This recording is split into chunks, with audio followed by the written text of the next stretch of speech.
같이 일어나셔서 오늘도 우리를 불러 예배케 하신 하나님께 감사하며 함께 사도신경으로 우리의 신앙을 고백하겠습니다.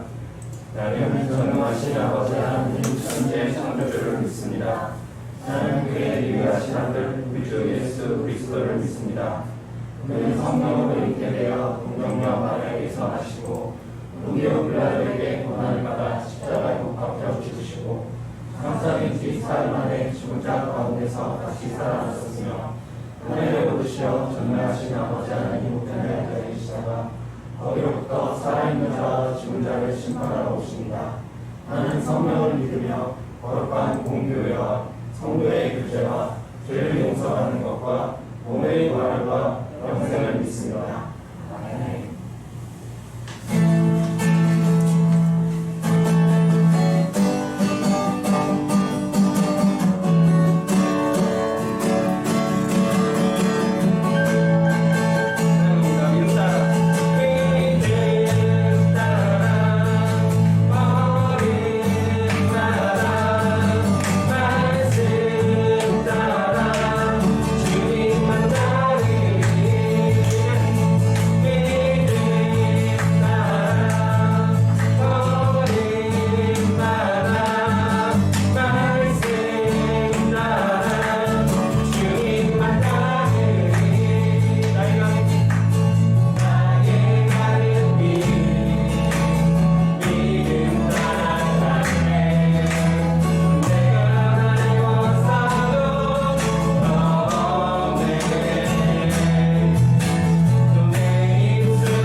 사랑하는 주님, 오늘도 우리를 예배 가운데로 인도하신 하나님의 은혜에 감사를 드립니다.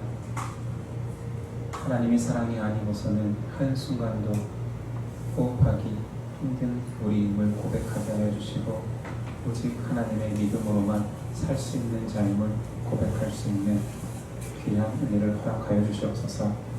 예배에 초대하심에 감사하여서 예물을 가지고 왔습니다. 이 예물이 하나님 나라의 확장에 쓰이게 하여 주시고, 예신 공동체가 잘 세워지도록 역사하옵소서. 죄인이 하나님의 존전에 나왔습니다. 죄를 사하여 주시고 부족한 우리를 기뻐해 주시고 은혜 가운데 믿음 허락하옵소서. 예수 그리스도의 이름으로 기도드립니다. 일어나셔서 십계명 낭독이 있겠습니다.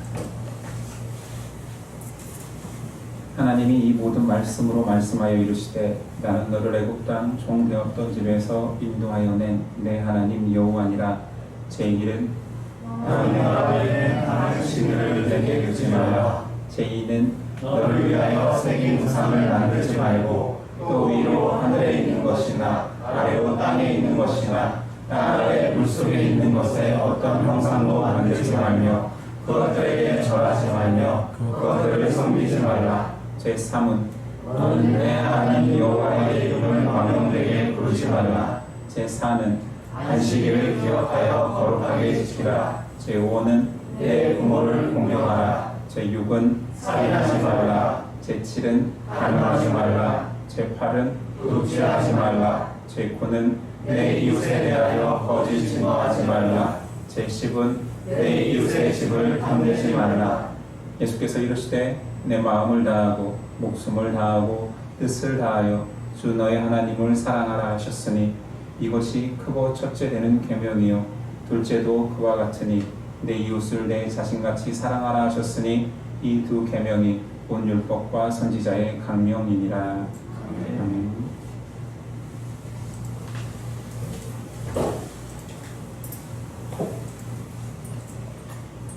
오늘 읽게 주시는 말씀은 베드로전서 5장 8절로 14절입니다.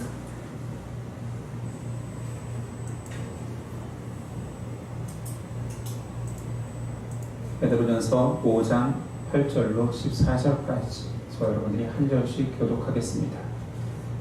5장 8절입니다. 근신하라, 깨어라. 너희 대적 마귀가 우는 사자같이 두루다니며 삼킬 자를 찾나니, 너희는 우리를 굳건하게 하여 그를 대적하라. 이는 세상에 있는 너희 형제들도 동일한 고난을 당하는 줄을 아느냐. 모든 은혜의 하나님 곧 그리스도 안에서 너희를 부르사 자기의 영원한 영광에 들어가게 하시니가, 잠깐 고난을 당한 너희를 친히 온전하게 하시며 굳건하게 하시며 강하게 하시며 털을 견고하게 하시리라. 권능이 세세 무한으로 그에게 있을지어다. 아멘. 내가 신실한 형제로 아는 실로 안으로 말미암아 너희에게 간단히 써서 권하고, 이것이 하나님의 참된 은혜임을 증언하노니, 너희는 이 은혜에 굳게 서라. 택하심을 크게 받은 아벨에 있는 교회가 너희에게 교만하고 내 아들 마가도 그리하느니라. 함께 읽습니다. 너희는 사랑의 입맞춤으로 서로 무난하라. 그리스도 안에 있는 너희 모든 이에게 평강이 있을지어다. 아멘. 이 말씀의 제목은 은혜에 굳게 서라. 은혜에 굳게 서라 라는 제목으로 은혜 나누겠습니다. 그럼 베드로의 첫 번째 서신, 이제 마지막 내용을 나누려 합니다. 편지의 결론부와 마지막 인사 내용입니다. 8, 9절. 근신하라, 깨어라. 너희 대적 마귀가 우는 사자같이 두루 다니며 삼킬 자를 찾나니, 너희는 믿음을 굳건하게 하여 그를 대적하라. 이는 세상에 있는 너희 형제들도 동일한 고난을 당하는 줄을 알미라. 마지막 결론부에서 근신하라, 오너 넵사테는 정신을 바짝 차리라. 근신하라는 뜻보다는 정신 차려라. 좀 완곡하게 표현한 거지요. 신앙생활을 하다 보면 방심하는 순간, 아차하는 순간 누구라도 시험에 빠질 수 있음을 강조하는 것입니다. 두 번째 명사 깨어라, 그레고레 사태라는 말은 잠들지 말고 깨어 있으라. 좀 더 정확히 의역하자면 그냥 졸지 마라고 표현할 수 있겠죠. 누구라도 신앙생활 하다 보면 언제든지 흔들릴 수 있고 위험에 빠질 수 있음을 경고하는 거지요. 졸지 마, 깨어 있어. 우리가 많이 강조하는 때는 운전할 때죠. 명절처럼 이렇게 길게 운전할 때 졸립기도 하죠. 근데 산악길을 올라가는데 험난한 길을 운전하거나 비가 오는 길에서 조는 사람은 거의 없습니다. 평안할 때, 따뜻하고 한결같을 때 졸음이 쏟아지죠. 이때 성도들이 나태해지기 쉽다라는, 성경은 신구약 통틀어 이런 상태를 경고하고 있습니다. 구약에서는 예레미야가 경고하죠. 6장 13절이요. 이는 그들이 가장 작은 자로부터 큰 자까지 다 탐욕을 부리며 선지자로부터 제사장까지 다 거짓을 행함이라. 그들이 내 백성의 상처를 가볍게 여기면서 말하기를 평강하다 평강하다 하나 평강이 없도다. 이때가 가장 위험한 것입니다. 신약에서도 데살로니가전서 5장 2절이 합니다. 주의 날이 밤에 도둑같이 이룰 줄을 너희 자신이 자세히 알기 때문이라.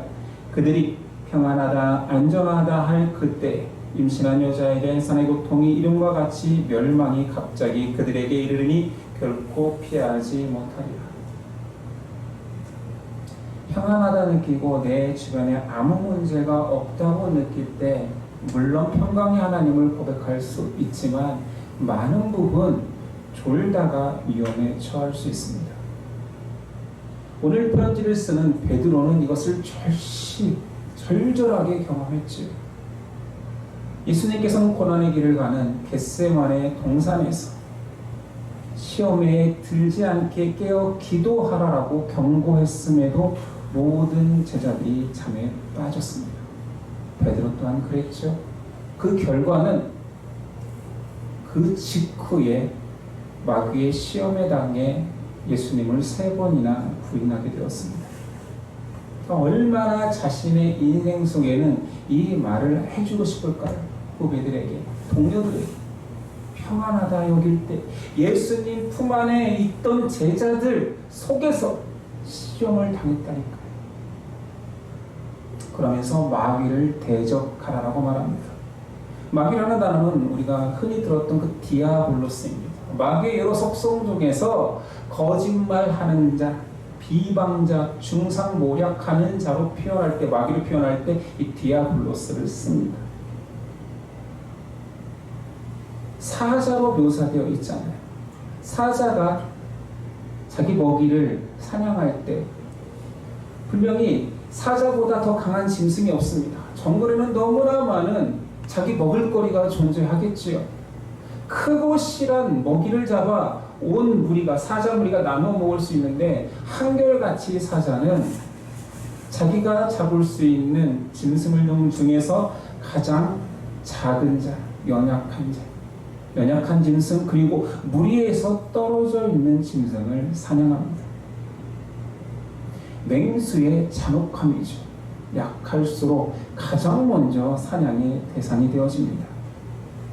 그렇게 마귀의 표적은 공동체에서 멀어진 자, 약해진 자를 유혹합니다. 디아블로스. 모략하지요. 자꾸 말로써 흔듭니다. 이 당시의 성도들은 어떤 유혹을 받았을까요? 디아블로스는 이렇게 말했을 것 같습니다. 이 위험의 순간에 왜 믿음을 최우선으로 삼느냐? 이 위기의 순간만이라도 잠시 믿음을 차선으로 여겨라.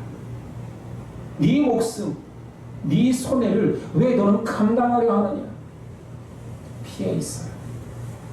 구태여 목숨을 내놓을 필요까지는 없잖아 라고 유혹하지 않았을까요? 이런 고난의 때의 마지막 보면은 믿음으로 마귀를 대적하라 말합니다. 성도에게는 마귀를 대적할 하나님이 주신 무기 믿음이 있습니다. 믿음은 하나님이 주셨기 때문에 절대적입니다. 마귀는 믿음 앞에서 무너질 수밖에 없습니다. 영적 싸움은 자신의 지혜와 노하우로 싸우는 것이 아니라 하나님이 주신 믿음만 사용하는 것입니다. 믿음을 사용한다는 것은 무엇일까요? 야고보서 4장 7절은 이렇습니다. 그런즉 너희는 하나님께 복종할지어다 마귀를 대적하라 그리하면 너희를 피하리라. 순종할 수 있는 하나님의 말씀으로 순종하는 것이 믿음의 싸움인 거지요. 예수님께서 40일 금식하시고 마귀에게 시험당할 때에 잘 알다시피 하나님의 말씀으로 이기셨습니다. 우리가 크고 작은 영적 싸움을 경험할 때마다 우리가 이길 수 있는 유일한 방법은 말씀 안에 순종입니다. 말씀이 평소에 들어와 있지 않으면 순종할 말씀 자체가 없는 거예요. 어떻게 하지? 말씀이 없는 자는 자기 생각과 자기 경험으로 그 모든 문제를 극복하려 합니다. 말씀으로 순종한다 하더라도 신앙인들이 보기에는 소극적인 것 같아요. 아니 적극적으로 네가 할 수 있는 모든 일을 해봐 라고 하는데 신앙인들은 잠잠히 하나님의 말씀에 순종하려 합니다. 사실 이게 가장 강력한 힘임에도 불구하고 신앙인들조차 왜 그렇게 가만히 있냐라고 말하죠. 말씀으로 순종해보지 않은 사람은 말씀의 위력을 모릅니다. 반대로 믿음이 없어서 말씀대로 살 필요가 없는 사람은 더더욱 마귀의 위력을 모릅니다. 마귀가 얼마나 강교하게 나를 흔드는지, 공동체를 흔드는지 믿음이 없기에 분별할 수가 없는 거예요. 예를 든다면 상류에서 흐르는 조류에 계속 쓸려가는 사람이라면 그 조류를 타고 올라가는, 반대로 역류하여서 올라가는 그 위력을, 조류의 위력을 알 수 없는 거죠. 세상 조류에 빠져서 그래 사람들이 이렇게 사는 거야, 상식선에서 행동해라고 살기만 하면 마귀는 그에게 작동할 이유가 없습니다. 믿음으로 산다라는 것은 힘들고 외로운 싸움입니다. 그래서 베드로 힘들다, 외롭다, 그러나 고난을 함께하는 이가 있다 말합니다. 9절 후반절. 이는 세상에 있는 너희 형제들도 동일한 고난을 당하는 줄을 알미라. 혼자 고난 당한다면 이것처럼 무기력해지는 것이 없겠지요. 전우가 없는 전쟁터 상상이 되십니까? 싸울 이유가 없어. 도망쳐야죠. 왜 그 고지를 사수한단 말입니까? 더 이상 지킬 전우가 없다면. 외로움은 모든 고난 극복 의지를 무너뜨릴 수도 있습니다. 그런데 베드로가 말하죠. 너 혼자가 아니야. 에이도테스, 알라. 너 혼자가 아님을 알라. 믿음으로 함께하는 자가 있음을 알라. 지금도 여전히 존재한다. 어떤 지역의 한 공동체에 예수 믿는다는 이유만으로 혼자 핍박당하고 있는 것 같지? 아니야. 알아야 돼. 너 믿음의 정조를 지키는 사람들이 지금도 있고 과거에도 있었고 항상 하나님의 사람들은 존재해왔다. 이 외로움은 바로 걷는 사람들은 다 느끼는 외로움입니다. 엘리야가 온 세상의 여호와를 고백하는 자가 자신 혼자라고 여기며 하나님께 한탄했을 때 하나님이 자그마치 나를 따르는 7,000명의 선지자를 내가 준비시키고 있다고 말했습니다. 혼자가 아니었던 거지요. 혼자 고지를 사수한다라면 그 고지를 사수할 이유가 없겠지만 50고지를 적들에게 정복당했다 할지라도 저 건너편에 나와 같은 동료가 고지를 사수하고 있다는 말을 듣는다라면 나도 이곳에서 목숨을 버릴 힘이 생기는 것입니다. 그런데 이 모든 것보다 더 중요한 것이 있으니 하나님이 승리자라는 사실입니다. 10절 상반절 모든 은혜의 하나님 곧 그리스도 안에서 너희를 부르사 자기의 영원한 영광에 들어가게 하신 이가 존재하지요. 모든 믿음의 경주에는 상 주시는 하나님이 결승점에서 기다리고 계십니다.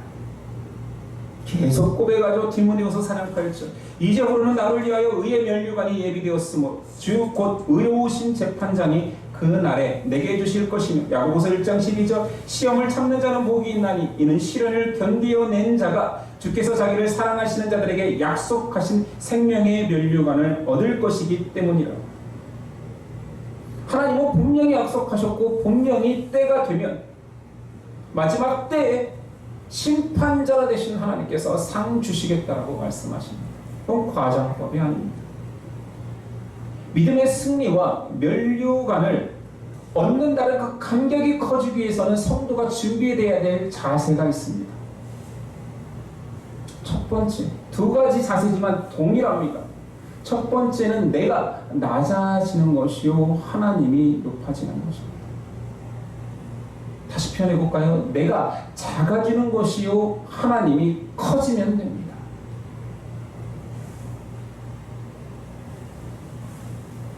세상 속의 개인은 티끌과도 같습니다. 아니 티끌로 표현하는 것도 너무 클 수도 있습니다. 한번 제가 세상을 우리가 인지하지 못하는 세상을 이야기해 보겠습니다. 밤하늘에 고개를 들면 별이 있습니다. 그 별 하나하나는 우리가 그렇게 크게 보는 태양과 같은 존재들 아닙니까? 태양 주위를 도는 우리 지구 같은 위성이 아니라 반사체가 아니라 발광체인 태양이 별이잖아요. 항성. 그 태양이 별로 보이는 것입니다. 얼마나 많습니까? 얼마나 많은지 한번 셈하여 볼까요? 우리 은하에는 우리가 속해 있는 우리 은하계에는 태양과 같은 별이 4,000개라고 이야기합니다. 그리고 우리 은하 안에 우리 태양 말고 다른 또 항성의 거리까지는 39조 7,300억 킬로미터예요. 우리가 가장 가까이 보이는 그 태양, 별 하나가 이 거리예요. 39조. 상상이 되십니까? 우리 은하에는 이런 태양이 4,000개에 존재합니다.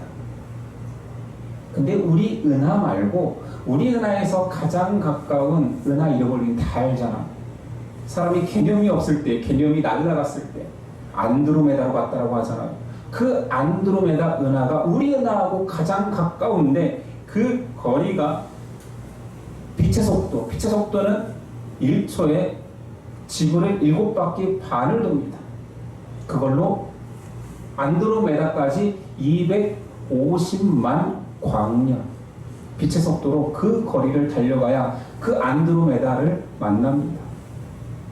그러니 정말 밝은 날 육안으로도 보인다라는 그 안드로메다 은하가 지금 우리 눈에 보인다고 한다면, 오늘 저녁에 본다고 한다면 그 빛은 250만 광년 전에 반짝인 빛입니다. 신비롭지? 안드로메다는 우리 은하보다 훨씬 큽니다. 우리는 별이 400개인데 안드로메다에는 별을 1조 개를 가지고 있대요. 태양이 1조 개래요. 그래서 그 중심이 우리 은하보다 훨씬 밝기 때문에 그 밝기를 우리 은하의 100억 배. 그러니까 여기서 말하는 숫자들은 다 의미가 없어요. 이렇게 수치가 바뀌는 한 건지 모르겠어요. 그 안드로메다 은하도 인간이 관측한 다른 은하에 비하면 작습니다. 인간이 관측한 은하 중에 IC1101 은하라고 있습니다. 이것은 지름만 600만 광년, 지름만, 은하의 크기만. 안드로메다든 우리 은하든 다 집어넣고도 넉넉하다라는 거죠. 그런데 그 은하가 인간이 관측 가능한 은하만 2조 개랍니다. 여기서부터는 숫자가 의미가 없어요. 가늠이 안 되죠. 지구에 살고 있는 항성도 아니고 위성인 지구에 살고 있는 그 땅덩이에서 아웅다웅 살고 있는 우리의 존재의 크기를 우주에 비한다면 티끌도 너무 과장된 것입니다. 맞죠? 우주를 연구하는 사람들은 우주를 바라보고 있으면 그냥 경악스럽다, 공포스럽다라는 표현밖에 떠오르지 않는다고 합니다. 대학교 때 천문학 교양 수업을 들은 적이 있는데 교수님은 모든 설명의 끝에 항상 믿거나 말거나 나사의 홈페이지에 들어가서 화면을 띄워주면서 뭐 설명하고 마지막에는 너희들이 믿거나 말거나. 사실은 교수님도 믿어지지 않는 거죠. 여기서 말하는 뭐 조, 천억 뭐 이런 것들 가늠이 안 되는 거. 우주는 팽창한다고 하는데 그 팽창하는지조차 사실은 알지 못합니다. 왜 그러냐면 지금까지 우주의 크기를 재본 적이 없으니까. 잴 수도 없으니까. 믿거나 말거나 한 거죠. 영화 중에 맨인 블랙이라고 아시죠? 참 재미있는 장면이 마지막에 나옵니다. 지구를 지키기 위해서 그렇게 주인공들이 뛰어다니는데 마지막 장면은 차를 타고 가는데 카메라가 줌아웃 됩니다. 점점점 멀어지면서 미국에서 지구로, 지구에서 태양계로, 우리 은하로 점점 멀어지는데 결국에는 그 모든 것들이 구슬에 담기는데 그 구슬을 외계인들이 따먹게 하고 있습니다. 그리고 따서 주머니에 넣는데 그런 구슬들이 가득합니다. 너무 현실을 비하한 것 같지만 그게 더 현실적입니다. 우리 은하는 구슬에 불과하고 외계인들이 만약에 그 구슬을 가지고 있다면 넘치 가지고 있는 거예요. 너 하나 가질래? 따먹게 하고 있는 거예요. 사람의 존재를 티끌에 묘사하는 것은 너무 큰 과장법입니다. 이렇게 작은 존재인 우리를 느껴야지만이, 또는 이런 우주를 창조하신 하나님의 크기를 느껴야지만이, 그 크신 하나님을 고백해야지만이 내 문제가 작아지고 하나님의 계획이 커집니다. 우주를 말씀 한 번에 단번에 만드시고 그 우주를 말씀 한 번에 단번에 없앨 수 있는 하나님. 우리의 작은 생각과 마음은 그 크신 하나님을 어떻게 보냐면 산골짜기 옹달샘에서 등장하는 산신령으로 볼 때가 많아요. 우주를 만드신 하나님을 산골짜기 옹달샘에 갇혀있는 분으로 만든다니까요. 그러니 내 안에 문제만이 커지는 거지. 내가 시험을 당하면, 내가 고난을 당하면 세상이 무너지는 것 같아요. 그 내가 느끼는 세상조차 티끌보다 작을 뿐인데 창조주 앞에 너무나 정과 같은 세계일 뿐인데, 우리 하나님은 우리가 가늠할 수 없는, 우주를 가늠할 수 없는 것이 아니라 그 우주를 만드신 하나님을 우리가 어찌 가늠할 수 있겠습니까? 시인은 이렇게 고백합니다. 147편. 그의 별들의 수요를 세시고 그것들을 다 이름대로 부르시는도다.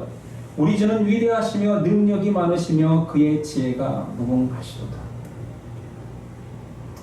저도 저 스스로에 갇혀 있어서 제가 너무 작아지기도 하고 제가 너무 커지는 교만에 빠지기도 합니다. 그럴 때마다 저는 가끔, 요즘은 너무 좋잖아요. 유튜브의 영상을, 우주 영상을 봅니다. 아주 자주 봅니다. 그걸 보면 좀 가라앉아요. 원래 내가 티끌보다 더 작았지, 내가 나한테 당한 이 문제는 창조주 하나님의 손바닥 안에 뭐 있기에도 부끄러운 것들이지, 이 모든 우주를 만드신 분이 하나님이시지 내가 무엇을 두려워한단 말인가. 나는 하나님을 믿고 하나님은 나를 택하셨는가. 제 믿음이 부족해서 그런 영상이라도 봐야지 제 교만함이 꺾이기도 하고 저희 자가집이 조금 위로되기도 하는 것 같습니다. 이 크신 하나님을 고백해야지만이 그분의 인도하심이 감격스러운 거예요. 10절이에요. 모든 은혜의 하나님 곧 그리스도 안에서 너희를 부르사 자기의 영원한 영광에 들어가게 하신 이가 잠깐 고난을 당한 너희를 친히 온전하게 하시며 굳건하게 하시며 강하게 하시며 터를 견고하게 하시리라. 권능이 세세에 무궁하도록 그에게 있을지어다. 하나님이 나를 고난으로 이끄신다. 왜 그래? 라고 하는 게 아니라 그 크신 하나님이 계획적으로 나를 고난 가운데 넣으셨다는 것입니다. 하나님의 크신 나의 작아짐이 느껴지지 않는다면 그 고난에 있는 하나님 자체가 존재가 이해가 안 되는 거예요. 상황이 이해가 안 되는 거예요. 왜냐하면 아직도 내가 크고 하나님이 작기 때문인 거지. 우리를 부르신 그 하나님은 우주를 창조하신 분입니다. 지금 나를 불러 고난 가운데로 들어가라 하신 그분은 계획 가운데 집어넣으신 것입니다. 그것 또한 길면 포기할까 잠깐 고난이라 표현합니다. 고난이 없으면 우리가 온전해지지 않기에, 고난이 없으면 굳건해지지 않기에, 고난이 없으면 터가 견고해지지 않기에 하나님은 계획 가운데 우리를 고난에 집어넣었는데, 우주의 별의 모든 이름을 세시고 우리의 머리털까지도 세시는 그분이 고난 가운데 집어넣으신 것입니다. No pain, no crown이라는 말이 있잖아요. 고난 없는 영광은 없습니다. 두 번째, 우리가 하나님의 크심을 고백한 이후에 인정할 수 있는 것은, 바로 인정할 수 있는 것은 그 크신 하나님이 나를 인도하신다입니다. 하나님은 다 계획이 있으십니다. 그것을 믿으라는 거지요. 이사야 41장 10절. 두려워하지 말라, 내가 너와 함께 함이라. 놀라지 말라, 나는 내 하나님이 됨이라. 내가 너를 굳세게 하리라. 참으로 너를 도와주리라. 참으로 나의 의로운 오른손으로 너를 붙들리라. 데살로니가후서 3장 3절. 주는 믿고사 너희를 굳건하게 하시고 악한 자에게서 지키시리라. 히브리서 13장 6절. 그러므로 우리가 담대히 말하되 주는 나를 돕는 이시니 내가 무서워하지 아니하겠노라. 사람이 내게 어찌하리요 하노라. 하나님은 우리를 도울 의무가 없죠. 사실 우주가 그렇게 크고 하실 일이 많을 텐데 그 우주의 먼지보다 작은 우리를 왜 돕는단 말입니까? 창조주가. 그런데 우리를 사랑하시고 아끼시기에 도우십니다. 이것을 믿으라는 것이에요. 나의 작음과 하나님의 크심이 인정되는 자, 그 크신 분이 작은 나를 위해 움직이신다, 역사하신다, 살피신다, 도우신다를 믿으라 하십니다. 자, 그 크신 하나님이 마지막으로 우리에게 영광을 주십니다. 너희 고난은 나의 영광을 받을 자격을 위하여서 준비하는 거야 라고 말씀하시죠. 로마서 8장 18절입니다. 생각하건대 현재의 고난은 장차 우리에게 나타날 영광과 비교할 수 없도다. 이 영광이 하찮아 보이는 이유는 아직도 내가 크기 때문입니다. 하나님의 크심이 인정되지 않기 때문에 산신령이 주는 금도끼 정도로 여기는 거예요. 말씀 한마디에 우주를 생기게도 하시고 없앨 수도 있는 분, 우리는 알지 못하지만 우리가 알고 있는, 우리가 살고 있는 우주에 또 다른 우주가 있을지도 모르는 그 하나님의 섭리 가운데에서 우리에게 상 주시겠다 하시는데 금도끼 하나 던져주겠습니까? 네가 쓰던 도끼도 같이 가라고 하시겠습니까? 우리는 그 사고에 빠져서 내가 작지 않고 하나님이 크지 않기 때문에 그의 영광도 사모함이 없는 것입니다. 우리는 하나님이 준비된 시험 가운데로 들어갑니다. 베드로는 마지막 내용의 이 이야기를 하는 거예요. 우리의 고난이 크고 우리의 아픔이 너무 견디기 힘들지 모르지만 사실은 우리 매우 작다. 하나님은 우리가 상상할 수 없을 만큼 크다. 그분이 계획하신 속에 들어가는 것일 뿐이다. 영광을 위하여서.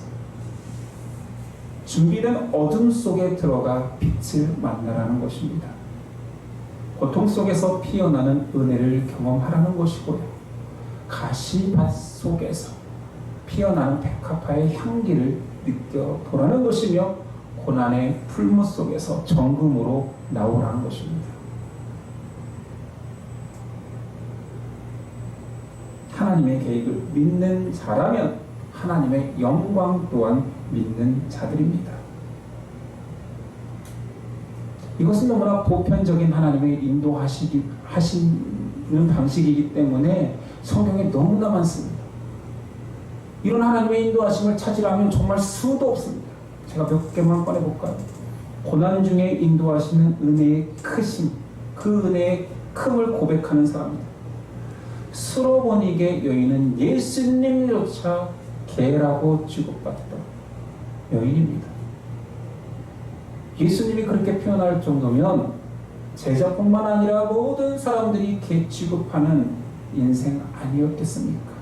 그런데 결국은 예수님이 그 믿음을 극찬하십니다. 12년을 혈류증으로 살았던 여인은 재산을 탕진했다 합니다. 돈만 없앤 것이 아니라 몸도 만신창이가 되었겠죠. 할 수 있는 인간적인 모든 것들을 다 동원했겠지요. 그렇게 어둠의 터널을 가던 그 여인은 결국 예수님의 옷자락을 잡는 믿음을 얻게 됩니다. 평생 수치와 고독 속에 갇혀있던 한 여인, 동네에서조차 왕따당하고 천시당하여서 한낮에 가장 뜨거울 때 물 길러 올 수밖에 없던 그 여인은 광채이신 예수님을 만납니다. 38년 된 소경은 인생 전체 아닙니까? 평균 수명이 심지어 고대 사회에서는 36세입니다. 그러니까 죽기 직전까지 병들어 살았던, 소경으로 살았던 그 사람은 예수님이 눈을 뜨게 하심으로 그 처절한 저주받은 인생이 영광된 예수님의 사역을 증언하는 인생으로 바뀝니다. 나사로의 죽음은 예수님의 부활하심을 예표했죠. 하나님을 따르는 사람 중에도 저주받고 모욕받은 사람 욥이 있었습니다.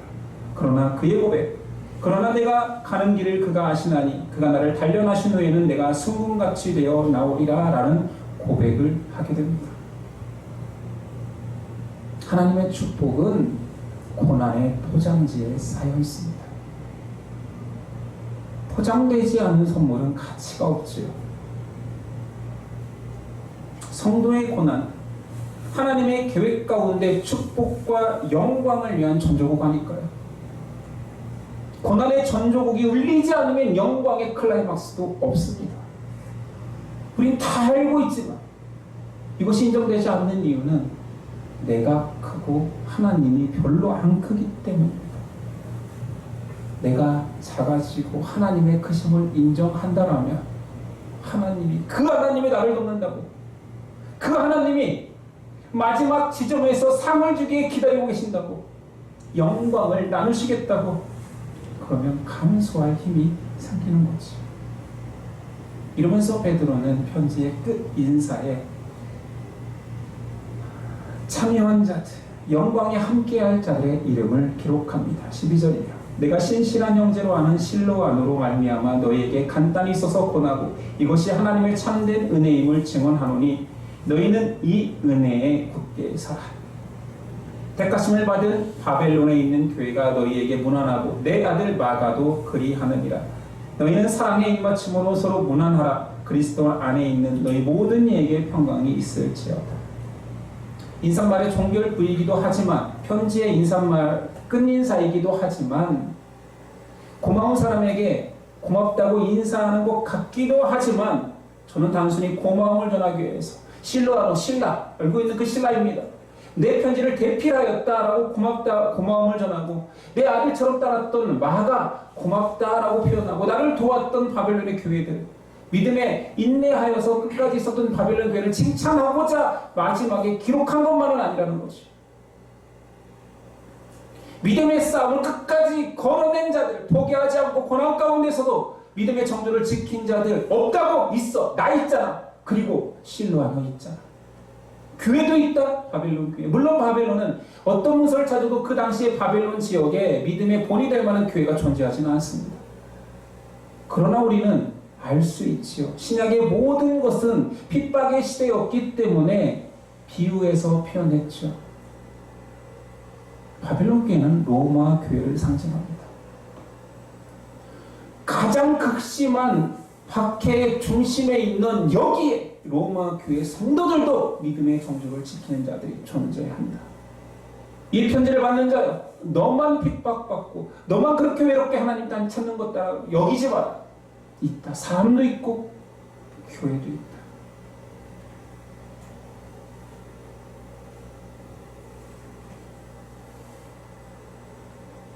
이 편지를 여러분이 받았습니다. 그냥 시원하고 위로가 확 됐을까요? 이 편지를 읽는 순간 내일 닥칠 고난이 사라질까요? 그렇지 않았을 것입니다. 그러나 나의 슬픔, 내 가족을 잃은 외로움, 내 믿음의 정조를 지키는 것이 무슨 의미가 있냐는 불신, 불확신, 그 모든 것들은 함께하는 자, 끝까지 지키는 자, 그리고 크신 하나님의 계획 가운데 있다라는 말 속에서 위로가 되었을 것입니다. 이 편지를 듣고 나서는 이런 느낌이 들었을 것 같아요. 아파도 괜찮은 거구나. 혹은 죽어도 괜찮은 거구나. 찰나와 같은 인생 끝이 아니구나. 영광의 하나님이 나를 영광 가운데로 이끄시는구나. 아프니까 성도입니다. 아니, 아파야 성도입니다. 신앙을 하는데 어찌 안 아플 수 있습니까? 예수님이 걸어가신 길이 십자가 길인데 어찌 그곳이 꽃길일 수만 있습니까? 아프기 때문에 찾는 이가 적는 것입니다. 그 길에 진입했지만 라고 하는 것입니다. 아프니까. 이 편지를 읽는 자에게 베드로가 기대하는 것은 너의 아픔을 안다. 너의 아픔을 함께하는 자가 있다. 무엇보다도 그리스도께서 우리보다 더 큰 고난과 더 큰 수치와 더 큰 외로움을 경험했다. 작은 십자가를 지고 있는 자여 포기하지 말아다오. 그 아픔은 상상할 수 없는 영광으로 바뀔 것이다. 십자가의 길을 포기하지 말아다오 라고 말하는 것일 것입니다. 예수님 형제자매 여러분, 저를 포함해서 우리가 너무 커지지 않았습니까? 하나님이 너무 작아지진 않았습니까? 우리가 작아집시다. 티끌보다 더 작은 우리의 모든 상황에 일희일비하는 것, 내 모든 상황이, 내 모든 여건이 하나님 왜 이렇게 만들었습니까? 라고 하기보다는 내 생각이 커진 건 아닙니까? 우리는 원래 작았고 원래 없었고 원래 미천했습니다. 예수님께서 스로보니게 여인한테 개 취급했던 그 여인의 모습이 나였습니다. 근데 이제 와서 개가 아니고 상속자인 것처럼 내 마음이 변하지는 않았나요? 혹은 창조주 하나님이 우리의 생각 속에 갇혀 산신령처럼 낮아지진 않았습니까? 다시 우리가 작아지고 하나님이 커질 때 우리 앞에 닥친 고난은 하나님의 계획 가운데 있고 인도하신 가운데 있고 그 고난을 통해서 영광을 준비하시는 하나님의 놀라운 은혜임을 고백하는 저와 여러분 됐으면 좋겠습니다. 하나님이 준비하신 영광의 자리에는 많은 이가 서지는 못할 것입니다. 그것은 성경이 증언하는 진실 아닙니까? 저와 여러분은 끝까지 포기하지 않고 그 길을 걸어 하나님이 준비하신 영광의 자리에서 우리를 맞이하시는 하나님의 품에 안기는 우리 됐으면 좋겠습니다. 기도하시겠습니다. 주님, 감사합니다. 한없이 미천한 우리를 한없이 크신 하나님께서 택하시고 인도하시고 또 도우시고 마지막에 상 주십니다. 우리 그것 믿고 여기까지 온 것 아닙니까? 지금 셈하여 하지 맙시다. 않겠습니다. 오직 하나님의 인도하심이 마지막 때 상상할 수 없는 것들로 셈하여 주시는 하나님을 고백하게 하여 주시옵소서. 우리가 연약하기에 지금의 모든 상황이 바뀌기를 지금도 기도하고 있습니다. 우리의 약함을 아시는 주님, 포기하지 않도록 그때그때 손 내밀어 주시고 우리가 넘어지면 일으켜 주옵소서. 피 흘려 죄를 사해 주신 은혜를 알지만 또 연약한 우리에게 또 도와달라고 고백할 수밖에 없습니다. 우리를 붙들어 주시고 홀로 두지 마시고 함께 하옵소서. 예심의 이 믿음의 길을 포기하지 않고 함께 가는 자들이 있습니다. 이것이 위로가 될 수 있는 우리 되도록 역사하옵소서. 무엇보다도 가장 크신 하나님이 함께 하시니 가능합니다 라고 고백할 수 있는 우리 되도록 믿음 허락하옵소서. 예수님의 이름으로 기도드립니다. 아멘. 일어나서 끝한 자성 드리겠습니다.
이제 우리 주 예수 그리스도의 그 큰 은혜와 그 아들을 보내신 하나님의 큰 사랑과 성령의 영원한 인도하심이 끝까지 따르고 싶습니다. 십자가를 지고 그리스도를 따라가겠습니다. 고백하는 저와 예신 형제 자매 가운데 이집트 영까지 함께 하시기를 간절히 축원하옵나이다.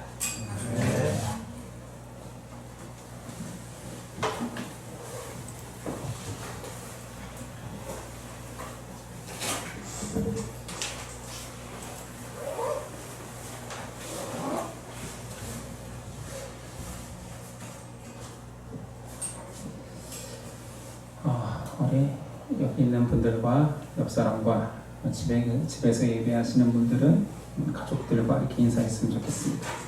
크신 하나님께서 당신과 함께 하십니다.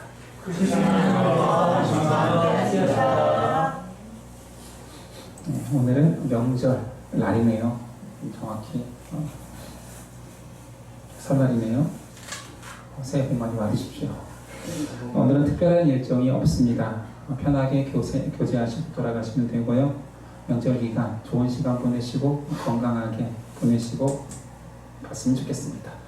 예배를 마치겠습니다. 한 주간 승리하십시오.